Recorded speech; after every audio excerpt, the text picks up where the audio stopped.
wabarakatuh. Perkenalkan, nama saya Arsa Rachmania dengan nomor pokok mahasiswa 201814500798 dan rekan saya. Perkenalkan, nama saya Muhammad Putra Milenium Tibroni, NPM 2018 14 592. Kami dari kelompok 12 akan membahas mengenai asuransi pengangkutan. Yang akan kita bahas pada video kali ini itu pertama mengenai definisi asuransi. Setelah itu prinsip dalam asuransi, macam-macam resiko kerugian, jenis-jenis kerugian, faktor-faktor yang menentukan premi asuransi, penutupan asuransi pengangkutan laut, dan yang terakhir adalah prosedur klaim. Tonton sampai habis. Oke, lanjut. Yang pertama ada definisi asuransi. Apa sih sebenarnya asuransi dan kenapa harus ada asuransi? Menurut Kitab Undang-Undang Hukum Dagang atau KUHD pasal 246 menyebutkan bahwa asuransi atau pertanggungan adalah suatu perjanjian di mana seorang penanggung mengikatkan diri kepada seorang tertanggung dengan menerima suatu premi untuk memberikan pergantian kepadanya karena suatu kerugian atau kehilangan keuntungan yang diharapkan yang mungkin akan diderita karena suatu peristiwa yang tak tentu. Pada peraturan pemerintah nomor 39 tahun 2008 tentang penyelenggaraan perusahaan asuransi dibagi terdiri dari dua. Yang pertama, perusahaan asuransi kerugian dan perusahaan asuransi jiwa. Perusahaan asuransi kerugian adalah perusahaan asuransi yang memberikan jasa dalam penanggulangan risiko atas kehilangan manfaat, kerugian, dan tanggung jawab hukum kepada pihak ketiga yang timbul dari peristiwa yang tidak pasti. Asuransi ekspor-impor masuk ke dalam asuransi kerugian, bukan asuransi jiwa, karena objek yang menjadi tanggungan adalah barang, bukan jiwa seseorang. Persetujuan untuk mengasuransikan barang tersebut dicantumkan secara rinci dalam sebuah kontrak yang disebut sebagai polis asuransi yang ditandatangani oleh pihak penanggung atau perusahaan asuransi dan pihak tertanggung atau pemilik barang. Jadi, secara singkat, asuransi pengangkutan barang atau asuransi pengangkutan adalah suatu perjanjian yang memberikan perlindungan kepada tertanggung atau pemilik barang yang diangkut dari kerusakan atau kerugian atas barang-barang yang diangkut sebagai akibat suatu musibah atau kecelakaan. Terus, apa aja sih kepentingan yang bisa dipertanggungjawabkan dalam pengangkutan ini? Yang pertama itu adalah barang yang diangkut. Yang kedua, biaya ongkos atau pengiriman dan keuntungan yang diharapkan. Terus siapa aja yang bisa menjadi tertanggung? Yang pertama adalah pemilik barang yang sedang diangkut, yang kedua pembeli atau pemesan barang, dan yang ketiga orang-orang lain yang terlibat. Kontrak asuransi tiga bentuk. Yang pertama adalah polis asuransi. Polis asuransi adalah kontrak perjanjian antara pihak penanggung dan pihak tertanggung. Polis asuransi ini terdiri dari dua sifat. Yang pertama ada polis asuransi yang bersifat tertutup dan yang kedua polis asuransi yang bersifat terbuka. Polis asuransi yang bersifat tertutup ini adalah bahwa kontrak perjanjian hanya dapat digunakan dalam sekali pakai pengiriman barang. Sedangkan dalam polis asuransi yang bersifat terbuka, satu polis asuransi dapat digunakan untuk beberapa kali pengiriman barang. Kontrak asuransi yang kedua yaitu sertifikat asuransi. Apa sih sertifikat asuransi? Sertifikat asuransi adalah surat yang dibuat oleh perusahaan asuransi yang menyatakan bahwa barang-barang tertentu telah dilakukan penutupan asuransi dalam bentuk open policy. Kontrak asuransi yang ketiga adalah surat penutupan atau cover note, yaitu adalah surat yang dibuat oleh perusahaan asuransi atau agen asuransi yang menyatakan bahwa kontrak asuransi telah ditutup sementara menunggu keluarnya sertifikat asuransi atau polis asuransi. Prinsip pertanggungan asuransi. Pertama adalah prinsip itikat baik. Maksud dari prinsip itikat baik ini adalah bahwa pihak tertanggung atau si pemilik barang harus memberikan informasi yang jujur, yang jelas, dan yang rinci mengenai barang yang akan diangkut. Apa saja sih penjelasan secara rinci? Penjelasan secara rincinya itu seperti harga, jumlah, metode pengukuran, karakteristik, packing, serta informasi mengenai kapal yang mengangkut barang tersebut. Yang kedua, prinsip kepentingan pihak tertanggung, yang artinya pihak tertanggung setuju untuk menandatangani polis asuransi karena memiliki kepentingan untuk menyelamatkan barang yang akan diangkut. Yang ketiga, prinsip ganti rugi, bahwa perusahaan asuransi harus memberikan ganti rugi sesuai dengan kesepakatan kepada pihak tertanggung atas musibah yang terjadi pada barang tersebut. Selanjutnya kita akan membahas macam-macam resiko kerugian. Macam-macam resiko kerugian ini dibagi menjadi 3 kelompok. Yang pertama, resiko kerugian yang ditanggung oleh pihak asuransi secara umum. Yang kedua, resiko kerugian yang ditanggung oleh pihak asuransi dengan persyaratan khusus. Dan yang ketiga, resiko kerugian yang menjadi tanggungan pemilik barang tersebut. Kita bahas satu-satu ya. Yang pertama, resiko kerugian yang ditanggung secara umum oleh perusahaan asuransi, yaitu terdiri dari bencana alam dan perbuatan manusia itu sendiri. Yang dari bencana alam seperti bencana laut, yaitu bencana yang timbul atau terjadi karena sifat dari laut itu sendiri, seperti angin, badai, gelombang, kabut, batu karang, serta gunung, es, dan kilat. Kemudian perbuatan manusia itu seperti apa? Seperti yang pertama, perbuatan awak kapal, yaitu melakukan pengurangan atau pembuangan jumlah muatan kapal, kejahilan awak kapal, serta perubahan arah pelayaran.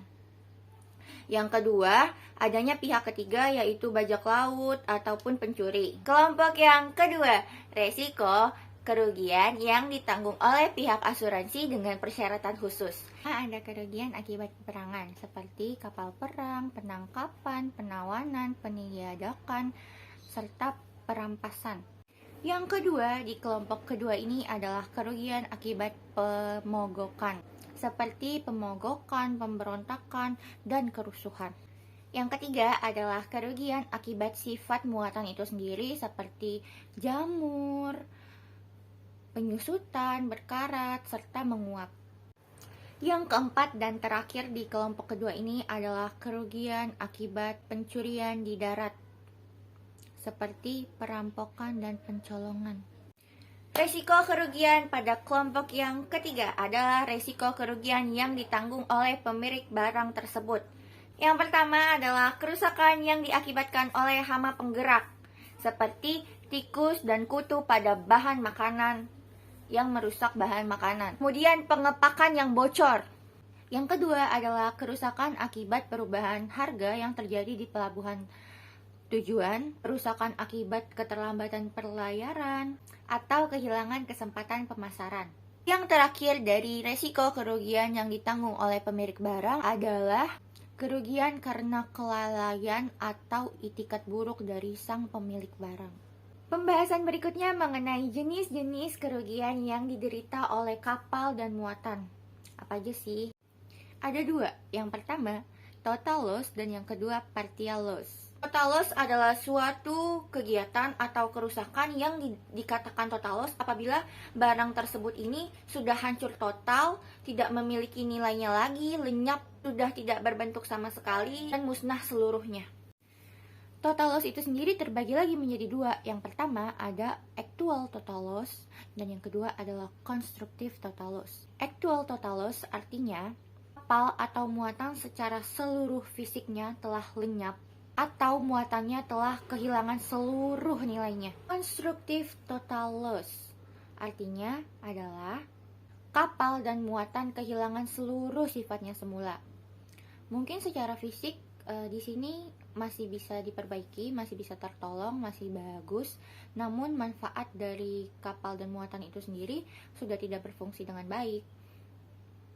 Sehingga baik kapal maupun muatan sudah tidak bisa dimanfaatkan lagi sekalipun fisiknya baik. Karena biaya penyelamatan kapal dan muatan tersebut lebih besar daripada nilai dari kapal dan muatan itu. Partial loss adalah kerugian atau kerusakan yang lebih kecil daripada nilai barang tersebut. Partial loss ini terbagi lagi menjadi 2, yaitu ada general average dan particular average. General average merupakan sebuah kerugian umum yang dilakukan demi keselamatan seluruh pihak berkepentingan. Dalam hal ini, pihak-pihak yang mendapatkan manfaat harus memikul kerugian secara proporsional. Contohnya, ketika kapal sedang dihadapkan dengan gelombang besar, maka seorang nahkoda harus membuang atau mengurangi jumlah muatan kapalnya demi menyelamatkan kapal tersebut agar tidak tenggelam. Kerusakan-kerusakan semacam inilah yang harus ditanggung secara bersama-sama antara pemilik barang, pemilik kapal, serta pengangkut. Yang terakhir dari partial loss adalah particular average, yaitu adalah kerugian khusus yang diderita kapal maupun muatan karena kecelakaan yang dijamin dalam polis. Kerugian yang diderita oleh orang-orang tertentu secara khusus dan tidak melibatkan seluruh pihak yang ada pada pengangkutan barang tersebut. Particular average ini terbagi lagi menjadi dua. Yang pertama adalah kekurangan dan yang kedua adalah kerusakan. Kekurangan di sini ialah penyelesaian berdasarkan harga pertanggungan dari barang yang kurang diserahkan tersebut. Yang terakhir adalah kerusakan. Penyelesaian untuk kasus kerusakan ini ditempuh dengan dua cara. Yang pertama dengan mengganti nilai barang yang rusak tersebut. Kedua dapat dengan memperbaiki barang tersebut kemudian mengembalikannya ke semula. Berikutnya saya ingin menjelaskan tentang poin yaitu faktor-faktor yang menentukan premi asuransi. Menurut Amir MS, ada dua faktor penting yang menentukan tinggi rendahnya premi asuransi. Yang pertama yaitu nilai pertanggungan yang dipakai dalam penutupan asuransi pengangkutan laut biasanya merupakan salah satu dari 3 jenis pertanggungan sebagai berikut. Yang pertama 100% sampai 110% dikali nilai FOB. Yang kedua yaitu 100% sampai 110% dikali nilai CNF. Yang ketiga yaitu 100% sampai 110% dikali nilai CIV. Untuk faktor penting yang kedua yaitu syarat pertanggungan, yaitu berhubungan dengan jenis resiko yang dipertanggungkan. Semakin luas jenis resiko yang dipertanggungkan, maka semakin tinggi premi asuransi yang harus dibayar oleh pihak tertanggung. Jenis pertanggungan asuransi dalam pengangkutan laut terdapat 5 jenis. Yang pertama yaitu free of particular average. Perusahaan asuransi bebas dari tuntutan pembayaran atas kerugian tertentu dan hanya menanggung kerugian karena total loss dan kerugian umum, serta tidak wajib membayar ganti rugi terhadap kerugian khusus. Syarat FPA lazim digunakan dalam asuransi kapal dan jarang terjadi dalam asuransi barang. Yang berikutnya yaitu with average. Perusahaan asuransi wajib membayar ganti rugi terhadap sebagian kerusakan dan kerugian yang terjadi selama pelayaran. Kerugian tersebut dapat meliputi total loss, general average, atau particular average yang tidak disengaja. Yang berikutnya yaitu all risk. Perusahaan asuransi wajib memberikan ganti rugi atas kerusakan atau kerugian sekecil apapun. Premi asuransi yang dibayarkan dalam all risk adalah yang paling mahal dibandingkan jenis pertanggungan lainnya. Barang-barang yang dijamin dengan model ini umumnya adalah barang-barang berharga seperti emas dan perak, barang mewah atau barang bernilai seni. Yang berikutnya yaitu total loss only. Perusahaan asuransi hanya menanggung kerugian jika barang tersebut rusak total atau hilang total. Kerusakan total dapat diakibatkan karena barang dan atau kapal secara fisik hilang atau seluruh nilainya hilang karena rusak. Kerusakan total juga dapat diakibatkan karena biaya untuk menyelamatkan barang atau kapal lebih besar dari nilai barang atau kapal tersebut. Jenis pertanggungan ini lazim dipakai untuk barang yang tidak dibungkus seperti kayu, batu bara, dan lain sebagainya. Yang berikutnya yaitu franchise clause. pihak tertanggung atau yang disebut dengan pemilik barang tidak akan mendapat ganti rugi untuk kerugian-kerugian kecil sampai jumlah tertentu yang dapat dikurangi. Disebut franchise karena untuk mendapatkan ganti rugi hanya harus dicapai angka kerugian minimum. Penutupan asuransi pengangkutan laut dipengaruhi oleh dua faktor. Yang pertama adalah barang-barang yang diangkut sebagai objek pertanggungan, dan yang kedua kapal yang mengangkut sebagai alat transportasi. Barang yang diangkut sebagai objek pertanggungan ini juga dipengaruhi oleh beberapa faktor. Yang pertama ada jenis barang, yang kedua ada karakteristik barang, yang ketiga ada metode pembungkusan barang, yang keempat ada cara pemuatan barang. Yang terakhir ada sum insured atau nilai uang pertanggungan. Nilai uang pertanggungan maksudnya adalah batas maksimum tanggung jawab seorang penanggung terhadap nilai yang terjadi. Dilihat pada dua hal, yaitu accumulation of risk dan maximum liability. Accumulation of risk ini adalah maksudnya untuk mengetahui seberapa besar akumulasi resiko yang telah ada dan yang mungkin akan dipikul oleh perusahaan asuransi. Sedangkan maximum liability adalah untuk mengetahui berapa besar maksimum tanggung jawab atau liability yang dimiliki dalam pengiriman tersebut. Faktor yang kedua dari penutupan asuransi pengangkutan adalah kapal yang mengangkut sebagai alat transportasi. Faktor ini juga dipengaruhi oleh beberapa faktor lain. Yang pertama adalah konstruksi kapal, tahun pembuatan kapal, dan GRT kapal. Selanjutnya ada manajemen atau career reputation, yaitu manajemen pengelola sangat berpengaruh dalam operasional kapal, baik terhadap kapal itu sendiri maupun terhadap kargo yang dimuatkan. Yang ketiga adalah operation system. Besarnya resiko yang dihadapi oleh penanggung dalam penutupan asuransi ini tergantung pula pada sistem operasi dari kapal tersebut. Ada 3 jenis operation system. Yang pertama adalah linear vessel atau kapal-kapal yang mempunyai rute pelayaran yang tetap dan diumumkan pada media massa, sehingga masyarakat dapat mengetahui tanggal keberangkatan dan tanggal tiba. Selanjutnya, jenis yang kedua adalah tramper vessel, yaitu kapal-kapal yang tidak memiliki rute pelayaran tetap dan tidak diumumkan kepada media massa. Yang ketiga adalah industrial, yaitu kapal-kapal yang dimiliki dan khusus dipergunakan untuk mengangkut barang-barang milik tertanggung saja. Faktor selanjutnya adalah port facilities atau fasilitas pelabuhan. Bagaimana fasilitas pelabuhan yang disediakan, apakah memadai atau tidak? Misalnya pengiriman dengan kontainer, tetapi pelabuhan tersebut tidak memiliki crane, atau pelabuhan tersebut dangkal sehingga kapal-kapal besar tidak dapat bersandar di dermaga. Dan faktor yang terakhir adalah freight forwarder. Ini menyangkut bagaimana reputasi dari perusahaan pengangkutan asuransi di bidang pengangkutan tersebut, apakah baik, berjalan lancar, karena hal ini sangat berkaitan erat dengan kepercayaan dan barang-barang yang diangkut pada pengiriman tersebut. Dan berikutnya saya ingin menjelaskan di poin G, yaitu prosedur klaim.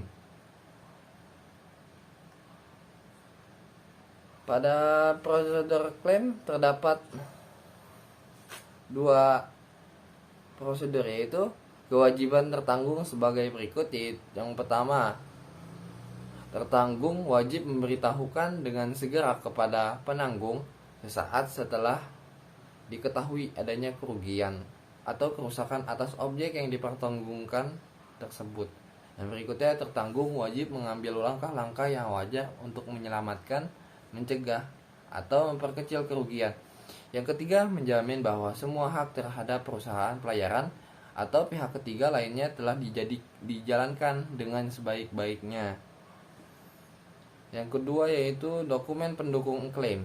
Dokumen pendukung klaim itu adalah dokumen-dokumen yang ikut mendukung klaim yang timbul, baik dilihat dari pembuktiannya, terjadinya kerugian, maupun tentang persyaratan-persyaratan yang berhubungan dengan pengangkutan dan tata niaga barang-barang yang dipertanggungkan, termasuk dokumen-dokumen yang mendukung besar nilainya klaim asuransi pengangkutan barang melalui laut adalah seperti berikut, yaitu yang pertama invoice, dokumen yang berisi jumlah jenis barang dan harga barang atau atas objek pertanggungan yang akan dikirim.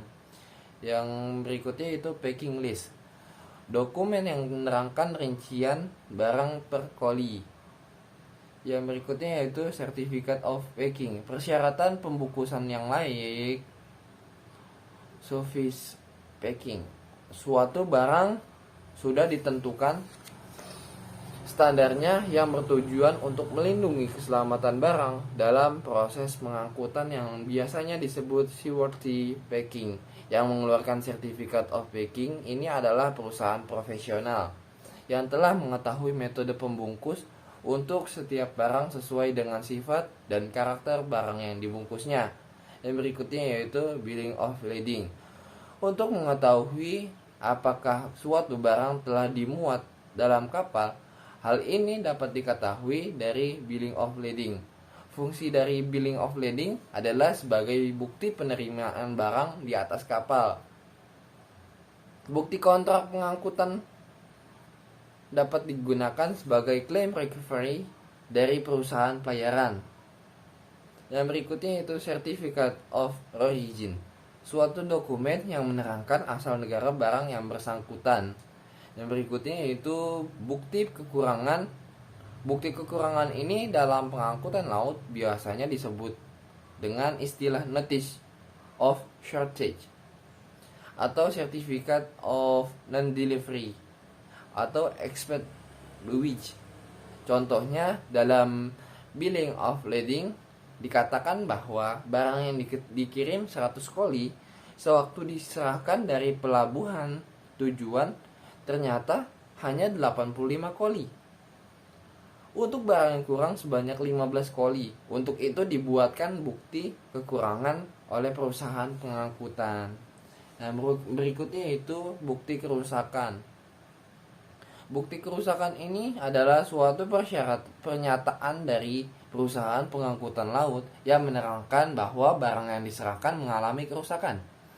Bukti kerusakan ini biasanya disebut cargo damage report atau damage cargo list atau claim countertailing bewitch. Yang berikutnya yaitu laporan survei oleh Marine Independent Surveyor, adalah surat pembuktian atas kekurangan atau kerusakan atas barang-barang yang dipertanggungkan. Surat ini bisa saja dikeluarkan oleh Marine Independent Surveyor seperti Layer Agent, Marine Cargo Inspection, atau International Marine Recovery. Yang berikutnya yaitu laporan kebenaran pemeriksaan LPK. Sesuai dengan ketentuan Inpres nomor 4 tahun 1985 tentang penugasan SGS yang melakukan survei atas barang-barang impor di Indonesia, maka SGS mengeluarkan laporan kebenaran pemeriksaan terhadap barang-barang impor yang meliputi kuantiti, harga, biaya pengangkutan dari barang tersebut. Yang berikutnya yaitu General Average Declaration, adalah deklarasi General Average yang dikeluarkan oleh nahkoda atau shipping company ke average adjuster dalam hal terjadinya General Average. Yang berikutnya itu pemberitahuan tabrakan kapal, adalah suatu pemberitahuan adanya tabrakan kapal dari perusahaan pelayaran yang mengangkut barang dalam hal terjadinya kasus tabrakan kapal. Yang berikutnya yang terakhir yaitu original police, adalah suatu bukti tertulis adanya pertanggungan atas pengangkutan barang yang mengalami kerugian atau kerusakan atau kehilangan tersebut.